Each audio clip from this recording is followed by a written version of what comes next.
Saludos cordiales, doctor y compañeros. Mi nombre es Carla Cecilia Coronado Torres y el día de hoy hablaré sobre las hernias de la pared abdominal.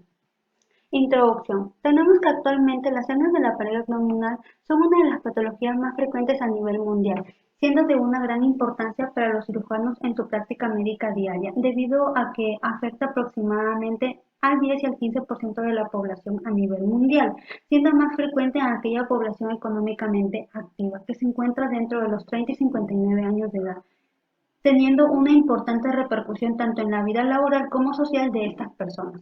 Tenemos de que esta patología es tan antigua como la historia de la misma humanidad, debido a que sus primeras descripciones remontan en los años 4000 a.C., siendo durante todo este tiempo la hernia de tipo inguinal la más frecuente, representando el 75% de todas ellas y siendo más frecuente, presentándose con mayor frecuencia más en varones que en mujeres, en relación de 10/1.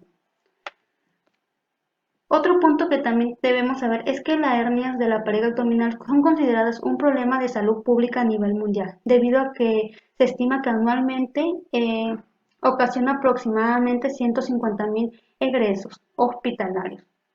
Es por eso la importancia de estudiar este tipo de patología debido a su alta frecuencia.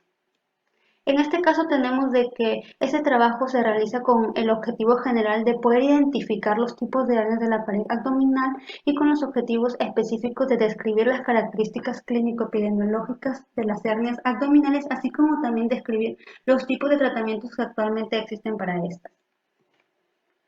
Ahora tenemos la segunda parte, que es el cuerpo. Capítulo 1, generalidades. ¿Qué son las hernias de la pared abdominal? Tenemos que las hernias vienen a ser bultos o protrusiones del contenido intraperitoneal, las cuales se van a dar a través de zonas de la pared abdominal que presentan un debilitamiento, las cuales han sido ocasionadas por defectos congénitos o adquiridos de las estructuras faciales o de los músculos aponeuróticos. Para el desarrollo de este tipo de patología vamos a tener ciertos factores de riesgo, los cuales van a conllevar también o van a ayudar a esto. En este caso tenemos primero cualquier causa la cual se encargue de generar un aumento de la presión abdominal. En este caso aquellos pacientes que sufren de obesidad, pacientes que sufren de tos crónica, pacientes que tienen presencia de ascitis o pacientes que sufren de estreñimiento. También tenemos otro factor de riesgo que viene a ser en mujeres en el caso de las embarazadas. También vamos a tener algunas condiciones las cuales van a favorecer al debilitamiento, ya sea localizado o generalizado de la pared abdominal. Es en el caso de la presencia de envejecimiento, de traumatismo de la pared abdominal, cirugías previas en esta parte de la zona o la presencia de colagenopatías. También tenemos ciertos factores de riesgos eh, de tipo congénito, cuando hay presencia de criptorquidia, de fibrosis quística, entre otros. Tenemos de que todos estos factores de riesgo van a aportar para el desarrollo de las hernias. Ahora vamos a hablar sobre las partes o la composición de las hernias de la pared abdominal. En este caso va a tener tres partes. La primera que tenemos que es el cuello o el anillo, la cual tenemos que se caracteriza porque vienen a ser los bordes de los músculos aponeuróticos de la pared abdominal. La segunda que viene a ser el saco herniario, que es todo esto, la cual se caracteriza porque viene a ser la evaginación del peritoneo. Y la tercera parte que es el contenido herniario, el cual es lo que vamos a encontrar dentro del saco herniario, mejor dicho, es lo que va a atrapar el saco herniario y que este puede estar formado bien por los órganos que se encuentran dentro del peritoneo o en algunos casos lo podemos encontrar vacío. Ahora vamos a ver cómo se va a ir formando poco a poco una hernia. Primero vamos a tener, en este caso tenemos que las asas intestinales van a ir protuyendo poco a poco a través de las zonas más debilitadas de la pared abdominal. Estas van a empujar todas estas zonas hasta que protuyan completamente. Pero en algunos casos tenemos de que la protusión va a ser tanto que va a ocasionar necrosis. Y ya en estos casos estaríamos hablando de complicaciones de las hernias de la pared abdominal. Ahora tenemos el capítulo 2, tipo de hernias abdominales. En este caso tenemos de que hemos dividido a las hernias abdominales de la pared abdominal según su localización, según su etiología, según su contenido y según su comportamiento. Primero hablaremos según su localización. Según su localización tenemos frecuentemente tres tipos de hernias. Las hernias inguinales, las hernias femorales y las hernias ventrales. Las hernias inguinales y femorales, las cuales vamos a tener de que Se diferencian primero por su posición, en la cual tenemos que se va a través del ligamento inguinal. Tenemos que el ligamento inguinal, las hernias femorales son las que se van a ubicar debajo de este ligamento. Otra diferencia es que, como ya lo dije, las hernias inguinales son más frecuentes, representan el 75% de todo este tipo de patologías, a diferencia de las femorales que son menos frecuentes, solo representan el 3%, pero tiene una mayor probabilidad de producir complicaciones, siendo de que el 15 al 20% de este tipo de hernias se va a presentar como una emergencia por estrangulación. Luego vamos a tener las hernias ventrales, en donde vamos a encontrar a las hernias epigástricas, umbilicales, a las de Spiegel, a las incisionales o a las paraestomales. En este caso tenemos las hernias epigástricas junto a las umbilicales, representan el 10% de todas las hernias de la pared abdominal, las cuales las epigástricas se caracterizan porque van a protruir a través de la línea media alba. La umbilical, como acá podemos ver, estas son las que se caracterizan porque protruyen a través o alrededor o cerca del ombligo y que es más frecuente en mujeres gestantes. Vamos a tener las hernias de Spiegel, las cuales se caracterizan porque protruyen a través de las líneas semilunar de Douglas. Y también tenemos las hernias incisionales, las cuales se caracterizan por ser hernias adquiridas, las cuales se van a ocasionar luego de haber tenido algún tipo de incisión quirúrgica en cualquier parte de la pared abdominal. Y luego tenemos las hernias inusuales, o otro tipo de hernia u otros tipos de hernias donde tenemos la hernia de Petit, de Richter, la obturatriz, la perineal, las hernias internas, en las cuales hablaremos más adelante. Ahora vamos a hablar sobre la hernia inguinal. Como ya lo dije, esta hernia es la más frecuente, representa el 75% de todas ellas y se caracteriza porque se van a dividir en directas e indirectas, las cuales van a tener características particulares que nos van a permitir a diferenciarlas. Las directas, que suelen ser adquiridas y se dan mayormente en pacientes mayores de 40 años. Estas se caracterizan porque van a protruir a través de lo que es el triángulo de Hesselbach. El triángulo de Hesselbach, el cual vamos a tener de que va a estar limitado por la parte medial con lo que es el músculo recto del abdomen, por la parte lateral con lo que son los vasos epigástricos inferiores y con la parte inferior que viene a ser el ligamento inguinal. Tenemos de que esta hernia va a protruir a través de acá, como lo podemos apreciar en esta imagen, y se caracteriza porque se va a encontrar medial a lo que es los vasos epigástricos inferiores. Otra característica de este tipo de hernias es de que se suelen reducir cuando el paciente se encuentra en decúbito. A diferencia de las hernias inguinales indirectas, las cuales estas van a protruir a través de lo que es el anillo inguinal profundo. Como acá lo tenemos, este es el anillo inguinal profundo y este es el anillo inguinal superficial y todo esto vamos a tener lo que es el canal inguinal. Como lo dije primero, la directa va a protruir a través de acá, a diferencia de la indirecta que protruye a través de lo que es el anillo inguinal profundo por la parte de acá, por la zona de acá, en lo cual vamos a tener que se va a encontrar lateral a lo que es los vasos epigástricos inferiores. Otra diferencia es que estas suelen ser congénitas y mayormente se presentan en infantes y no se suelen reducir al decúbito y mayormente suelen reaparecer con esfuerzos. Este tipo de hernia se caracteriza porque se asocia a pacientes que presentan criptorquidia e hidrocelia. Así como también tenemos de que ese tipo de hernia incluso puede llegar hasta lo que es la parte del escroto. Ya, vamos a tener que es más frecuente en varones que en mujeres. Como ya lo dije, su relación es de 10/1 y se presenta mayormente en lo que es el lado derecho. El órgano más herniado viene a ser el intestino delgado y tenemos que su diagnóstico básicamente viene a ser a través de la historia clínica y el examen físico como todo tipo de hernias. Antes de que me olvide, vamos a tener que las hernias inguinales indirectas se caracterizan porque representan los 2/3 de lo que vienen a ser las hernias inguinales, mientras que las directas representan el resto. Ya. Bueno, vamos a tener que en lo que pasa al diagnóstico se caracteriza por la presencia de un abultamiento en la parte de lo que es la zona inguinal y tenemos de que el síntoma común viene a ser la sensación de una presión en esa zona o en esa parte, la cual mayormente se va a dar al final del día o luego de que la persona realice algún tipo de actividad prolongada. En caso de que haya un diagnóstico dudoso, es cuando se va a recurrir al diagnóstico por imágenes, que se recomienda mayormente a través de una ecografía, aunque también se puede hacer a través de una resonancia magnética. Lo malo es que este tipo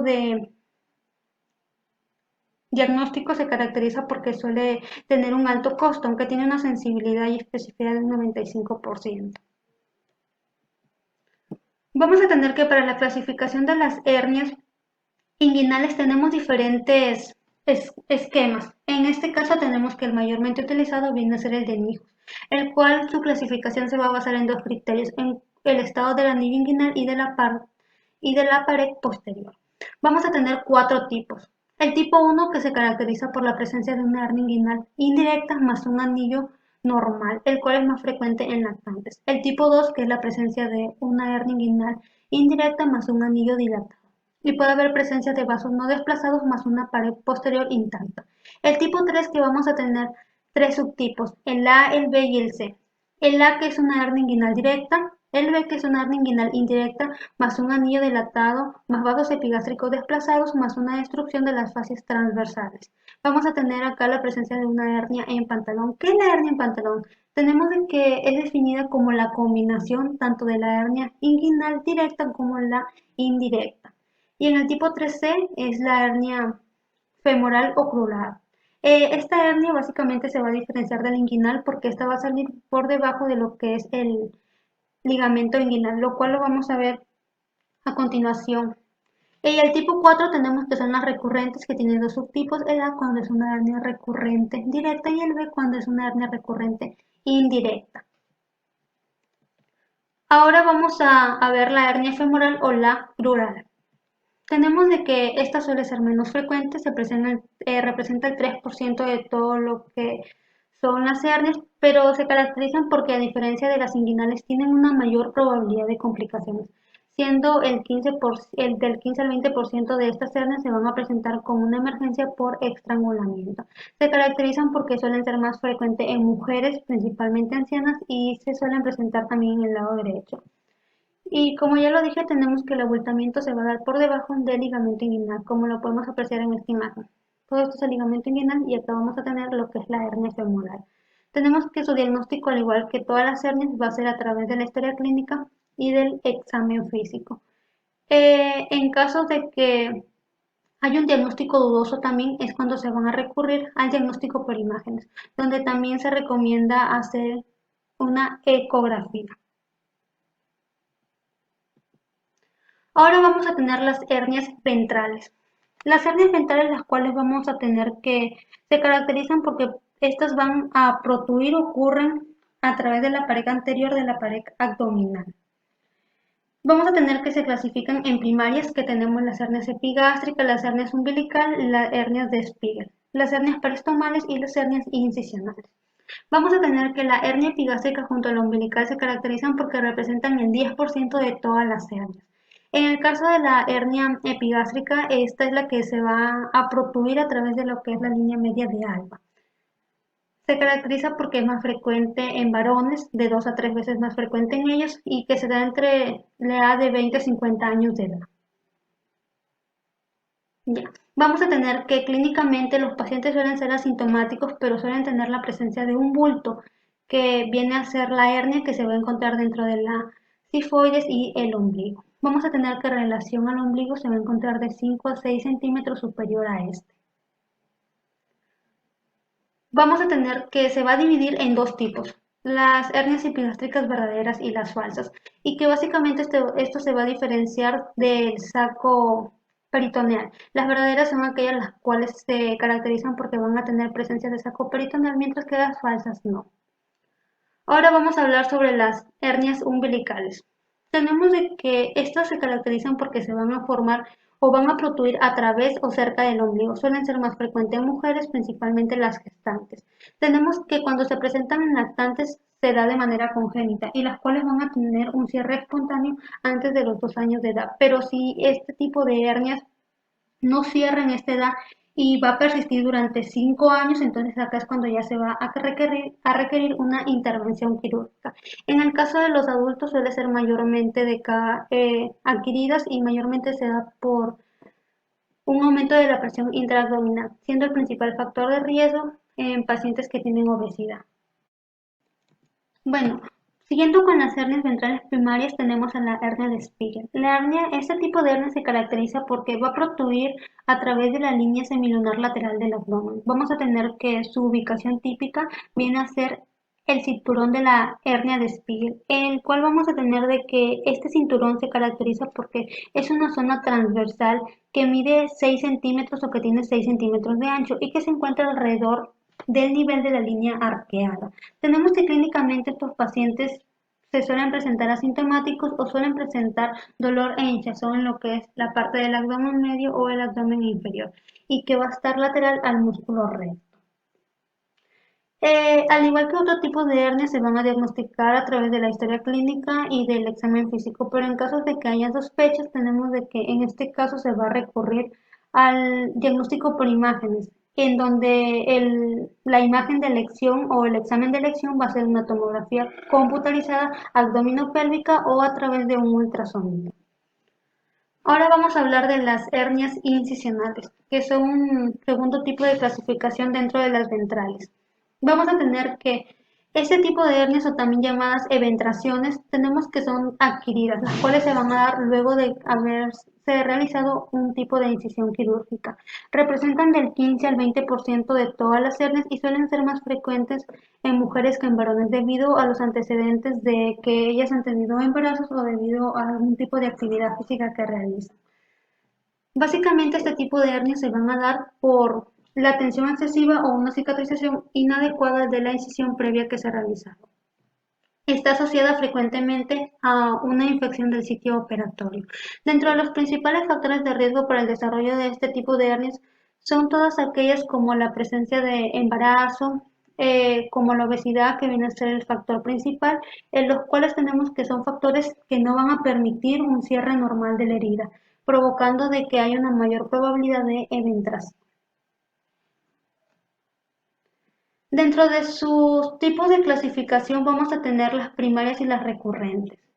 Las primarias, las cuales son aquellas las cuales aparecen después de una laparotomía, y las recurrentes o también llamadas recidivantes son aquellas cuando han tenido al menos un intento de reparición previa. También vamos a tener que se van a clasificar según su tamaño. Vamos a tener que si son menos de 3 centímetros se les van a llamar pequeñas. Si se encuentran dentro de 3 a 6 centímetros se les llaman moderadas. Si son de 6 a 10 centímetros son consideradas como hernias grandes. Si son de 10 a 20 centímetros son consideradas como gigantes, pero si ya son más de 20 centímetros se les llama hernias monstruosas. Ahora vamos a tener las hernias inusuales. Dentro de ellas tenemos la hernia obturadora. La hernia obturadora, la cual tenemos que se caracteriza porque va a protruir a través de lo que es el agujero obturador. Tenemos que esta representa menos del 1% de todas las hernias y se caracterizan porque se suelen presentar más en mujeres que en varones, pero en aquellas mujeres que se encuentran caquéxicas o que han tenido una pérdida profunda de peso, que tienen una IMC dentro de 13 y 19 y que se da dentro de los 70 y 90 años de edad. El otro tipo de hernia tenemos la hernia perineal, la cual se viene a ser una protrusión que se da a través del perineo, como lo podemos apreciar en esta imagen. Tenemos que es más frecuente en mujeres que en varones y se da dentro de los 40 y 70 años de edad. Tenemos de que pueden ser de causa congénita o adquirida. Las congénitas que suelen ser muy raras y las adquiridas que suelen ser las más frecuentes, que pueden ser primarias o secundarias. Las primarias que generalmente se dan en aquellas mujeres mayores y que son multíparas. Y las secundarias que son hernias incisionales que están asociadas con operaciones pélvicas extensas, como por ejemplo la resección abdominoperineal. Luego vamos a tener las hernias parestomales. Tenemos de que estas hernias se dan como una complicación muy frecuente de la construcción de una colonostomía o ileostomía. Tenemos de que ocurren el 50% de estos pacientes, como lo podemos apreciar en esta imagen. Este es el tipo de hernia paraestomal. Y luego vamos a tener las hernias de Richard, las cuales tenemos que son un tipo de hernias especiales y que se caracterizan por un pellizcamiento del intestino.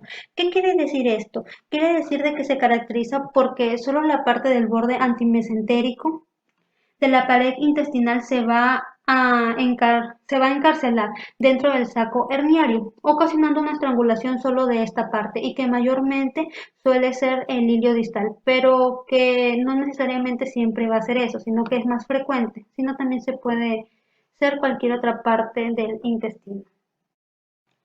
Como lo dije al inicio, también estas hernias se pueden clasificar según su etiología, comportamiento y contenido. Según su etiología tenemos las congénitas y adquiridas. Las congénitas son aquellas cuando el defecto de la pared abdominal es desde el nacimiento. Los casos más comunes es en el omphale y gastroquisis. Según su contenido vamos a tener, cuando tienen presencia de intestino delgado son las hernias de Richter, cuando tienen colon y vejiga son las hernias deslizadas, cuando hay presencia de doble asa intestinal herniada son las hernias de Mayer, y así vamos a tener entre otras. Y según su comportamiento vamos a tener las hernias reductibles e irreductibles. Las reductibles son aquellas las cuales se van a poder reintroducir dentro de la cavidad peritoneal que se puede dar bien de manera espontánea o manualmente. Dentro de ellas vamos a tener a las coercibles e incoercibles. Las coercibles son, ambas tenemos de que se caracterizan porque se van a poder reintroducir en la cavidad peritoneal, pero las coercibles tenemos de que no van a protuir a menos de que se haga algún tipo de esfuerzo, a diferencia de las incoercibles, las cuales van a protuir espontáneamente luego de haber sido reintroducidas. Y luego tenemos las irreductibles, que son aquellas las cuales no se van a poder reintroducir dentro de la cavidad peritoneal. Y donde vamos a tener a las encarceladas, estranguladas y por deslizamiento. Las encarceladas son aquellas en las cuales se caracterizan porque el asa va a salir por un orificio tan pequeño, lo cual va a provocar o va a comprimir la luz, ocasionando así una obstrucción intestinal, pero que no va a haber presencia ni afectación de vascular. A diferencia de los estrangulados, donde vamos a tener que se caracterizan porque va a haber presencia de una obstrucción intestinal más una afectación vascular. Y las hernias por deslizamiento son aquellas cuando una porción del saco herniario se caracteriza porque va a estar formada por una pared de víscera, que principalmente suele ser colon e intestino delgado. Vamos a tener que, como lo dije, estas hernias se pueden reducir a través de maniobras que vamos a tener la maniobra de taxis. La maniobra de taxis, la cual, como acá podemos apreciar en la imagen, tenemos que se realizan en aquellas hernias las cuales no presentan ningún tipo de complicaciones ni necrosis. En aquellas hernias donde tienen una evolución menos de 6 horas de dolor. Tenemos que cuando nos llega un paciente de emergencia y tiene menos de 6 horas de evolución del dolor, entonces para reducir se le va a administrar analgésicos y relajantes. En este caso tenemos que se puede combinar el diclofenaco con la orfedamina y se va a esperar dentro de 20-30 minutos para realizar la maniobra. Si tenemos que se realizan a través de maniobras suaves, tenemos de que si a través de la maniobra se puede reintroducir ya la hernia, vamos a esperar dentro de 1 o 2 horas hasta que al paciente le calme el dolor y así se pueda ir a su casa. Vamos a tener de que en casos cuando veamos una hernia que ya tiene un cambio de color o hay presencia de necrosis, tenemos de que acá no se deben realizar este tipo de maniobras porque hay un mayor riesgo de ruptura intestinal. Capítulo 3. Tratamiento de las hernias abdominales. Tenemos que independientemente de cuál sea el tipo de hernia o de cuál sea su origen, tenemos de que el tratamiento de elección es la reparación quirúrgica, la cual va a tener como objetivo revertir el cuadro clínico que ha ocasionado esta, así como también prevenir sus complicaciones, que la más frecuente viene a ser la presencia de estrangulación. Vamos a tener que se puede hacer a través de herniorragias o de hernioplastías. La herniorragia, la cual se caracteriza porque se va a realizar con los propios tejidos del paciente y con suturas. En la hernioplastia, en donde se van a utilizar mallas que son materiales protésicos y reabsorbibles. Las herniorragias, las cuales actualmente son muy pocas tienen un muy poco uso, solo se usan en algunos casos donde hay una contaminación simultánea, cirugía de urgencias o resección intestinal concomitante. En este caso vamos a tener tres tipos de técnicas, las más frecuentes, la de Bassini, la de McVeigh y la de Choldes. La de Bassini, la cual se caracteriza porque se va a encargar de unir lo que es el ligamento inguinal más el tendón conjunto y que frecuentemente se utiliza para reparar las hernias inguinales tanto de tipo directas como indirectas. La de McVeigh, la cual se va a encargar de unir lo que es el tendón conjunto más el ligamento de Cooper y que se va a utilizar tanto para hernias inguinales directas, indirectas y las hernias femorales. Y la otra técnica que es la de Shoulders, la cual solo se va a encargar de unir las fascias transversales y que mayormente se usa en las hernias inguinales directas. Luego vamos a pasar a lo que es las hernioplastías, en donde vamos a tener de que las hernioplastías vienen a ser las reparaciones de elección actualmente y que la técnica gold estándar viene a ser la de Liechtenstein, en la cual se va a encargar de unir lo que es el ligamento inguinal más el tendón conjunto. La de Nijus, la cual va a tener una reparación que es en la parte posterior o preperitoneal. Vamos a tener que la de Nijus se utiliza en aquellos casos cuando hay recidivas y cuando ya se han hecho reparaciones en la parte anterior, pero no han funcionado, y ahí es recién cuando se utilizan las de Nijus. Y la de estopa es la que se usa en el espacio preperitoneal por la laparoscopia. Ahora vamos a tener también tenemos otros tipos de técnicas que vienen a ser las laparoscópicas, donde vamos a tener la de TED, que es la intervención totalmente extraperitoneal, o la de TAT, que viene a ser una intervención transabdominal preperitoneal.